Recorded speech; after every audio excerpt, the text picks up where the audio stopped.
हर हर महादेव। कार्तिक मास महात्म्य कथा का छठा अध्याय। 5वें अध्याय में नारद जी राजा पृथु को कार्तिक मास में स्नान की विधि बता रहे थे और वही विधि वही कथा आज के अध्याय में भी जारी रहेगी। तो चलिए आज की कथा में देखते हैं कि नारद जी ने राजा पृथु को कार्तिक मास में स्नान दान की विधि बताते हुए आगे और क्या क्या बातें बताई। तो आज की कथा आरंभ करते हैं। बोलिए श्री विष्णु भगवान की जय। नारद जी बोले, जब 2 घड़ी रात बाकी रहे तब तुलसी की मिट्टी, वस्त्र और कलश लेकर जलाशय पर जाए। कार्तिक में जहां कहीं भी प्रत्येक जलाशय के जल में स्नान करना चाहिए। आप कहीं भी जाइए लेकिन जलाशय के जल में ही स्नान करना चाहिए। गर्म जल की अपेक्षा ठंडे जल में स्नान करने से 10 गुना पुण्य होता है। उससे 100 गुना पुण्य बाहरी कुएं के जल में स्नान करने से होता है और उससे अधिक पुण्य बावड़ी में और उससे भी अधिक पुण्य पोखर में स्नान करने से होता है। पोखर अर्थात तालाब। उससे 10 गुना झरनों में और उससे भी अधिक पुण्य कार्तिक मास में नदी स्नान करने से होता है और उससे भी 10 गुना पुण्य वहां होता है जहां 2 नदियों का संगम हो। और यदि कहीं 3 नदियों का संगम हो तो उसके पुण्य की तो कोई सीमा ही नहीं है। आप समझ गए हैं, त्रिवेणी संगम, जहां गंगा, यमुना और सरस्वती तीनों नदियां मिलती हैं। तो जहां 3 नदियों का मिलन हो, जहां 3 नदियों का संगम हो, ऐसे स्थान पर कार्तिक मास में यदि स्नान किया जाए तो उसका पुण्य अपार होता है। स्नान से पहले भगवान का ध्यान करके स्नानार्थ संकल्प करना चाहिए। फिर तीर्थ में उपस्थित देवताओं को क्रमशः अर्घ्य, आचमनीय आदि देना चाहिए।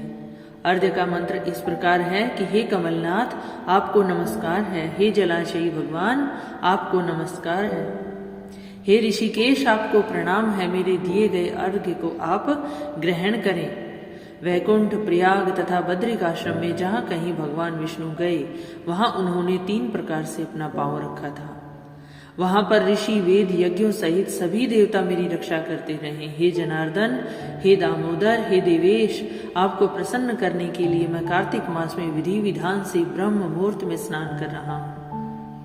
आपकी कृपा से मेरे सभी पापों का नाश हो। हे प्रभु, कार्तिक मास में व्रत तथा विधि पूर्वक स्नान करने वाला मैं अर्घ्य देता हूँ।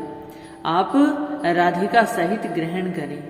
हे कृष्ण, हे बलशाली राक्षसों का संहार करने वाले भगवान, हे पापों का नाश करने वाले, कार्तिक मास में प्रतिदिन दिए हुए मेरे इस अर्घ्य द्वारा कार्तिक स्नान का व्रत करने वाला फल मुझे प्राप्त हो।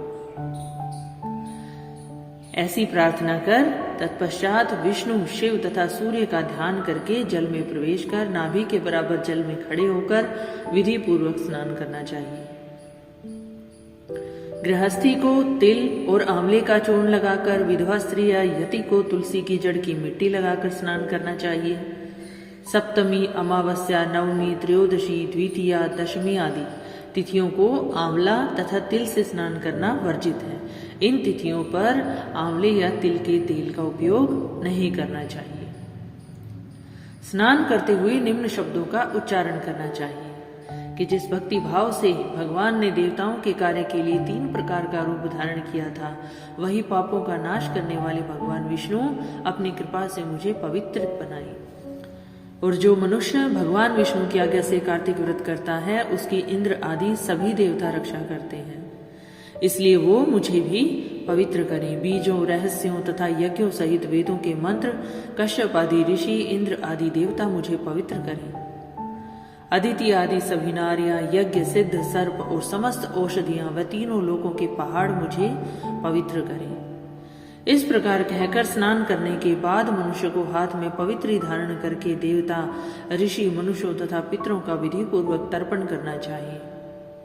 तर्पण करते समय तर्पण में जितने तिल रहते हैं उतने वर्ष पर्यंत व्रती के पितृगण स्वर्ग में वास करते हैं। इस तर्पण का इतना महत्व है। उसके बाद व्रती को जल से निकलकर शुद्ध वस्त्र धारण करने चाहिए। सभी तीर्थों के सारे कार्यों से निवृत्त होकर पुनः भगवान विष्णु का पूजन करना चाहिए। सभी तीर्थों के सारे देवताओं का स्मरण करके भक्ति पूर्वक सावधान होकर चंदन, फूल, फलों के साथ भगवान विष्णु को फिर से अर्घ्य देना चाहिए। अर्घ्य के मंत्र इस प्रकार है। मैंने पवित्र कार्तिक मास में स्नान किया, हे विष्णु, राधा के साथ आप मेरे दिए अर्घ्य को ग्रहण करें। ये मंत्र का अर्थ है कि मैंने इस पवित्र कार्तिक मास में स्नान किया और आपका पूजन किया। हे विष्णु, राधा के साथ आप मेरे दिए गए अर्घ्य को ग्रहण करें। तत्पश्चात चंदन, फूल और तांबूल आदि से वेद पाठी ब्राह्मणों का श्रद्धापूर्वक पूजन करें और उन्हें बारंबार नमस्कार करें। ब्राह्मणों के दाएं पांव में तीर्थों का वास होता है, मुंह में वेद, समस्त अंगों में देवताओं का वास होता है। अपने कल्याण की इच्छा रखने वाले मनुष्य को इनका न तो अपमान करना चाहिए, न ही इनका विरोध करना चाहिए। फिर एकाग्र चित्त होकर भगवान विष्णु की प्रिय तुलसी जी की पूजा करनी चाहिए। माता तुलसी की पूजा करनी चाहिए, उनकी परिक्रमा करके उनको प्रणाम करना चाहिए। हे देवी, हे तुलसी, देवताओं ने ही प्राचीन काल से तुम्हारा निर्माण किया है और ऋषियों ने तुम्हारी पूजा की है। हे विष्णु प्रिया तुलसी, आपको नमस्कार है, आप मेरे समस्त पापों को नष्ट करें। इस प्रकार तुलसी माता का पूजन करें। इस प्रकार जो मनुष्य भक्ति पूर्वक कार्तिक व्रत का अनुष्ठान करते हैं, वे संसार के सुखों का भोग करते हुए अंत में मोक्ष को प्राप्त करते हैं। बोले श्री विष्णु भगवान की जय। आज का कार्तिक मास महात्म्य कथा का 6ठा अध्याय यहाँ समाप्त होता है। आगे की कथा सुनने के लिए आप मेरे चैनल को लाइक, शेयर और सब्सक्राइब जरूर कीजिएगा। हर हर महादेव।